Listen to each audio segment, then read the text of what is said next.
তো হ্যালো বন্ধুরা, good morning.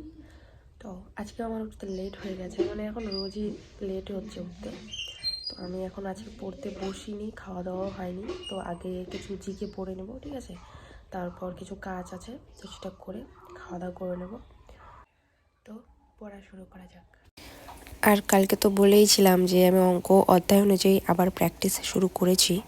তো এখন আমি জিকে পড়ছি, আর পরে পড়বো আমি অঙ্ক করব। আজকে করব ট্রেনের সময় দূরত্ব অধ্যায় থেকে, মানে ট্রেন সংক্রান্ত সময় ও দূরত্ব থেকে আজকে অঙ্ক করব।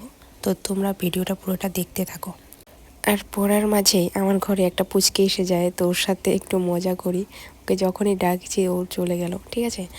তো তারপর পড়া কমপ্লিট করে আমার একটু কাজ ছিল, সেটা হচ্ছে মানে জামা কাপড়গুলো ধুয়ে শুকিয়েছে মা, তো এগুলো চেয়ারে রেখেছিল, চেয়ারটাও বন্ধ হয়েছে আর এলোমেলো হয়ে আছে। তাই আমি ভাবলাম এগুলো গুছিয়ে রেখে দিই ভিতরে। তো এইটা গোছানোর পর আমি বিছানাটা গুছিয়ে নেব চটপট। এখন যেহেতু সকালটা বিছানায় পড়তে বসি, তাই সকালে বিছানাটা গোছানো হয় না। তো তারপরে আমি জামা কাপড় আর বিছানা গোছাগুছি কমপ্লিট করার পরে এখন আমি করছি অঙ্ক ট্রেন সংক্রান্ত সময় দূরত্ব থেকে। তো আজকে দেখি কতটা করতে পারি।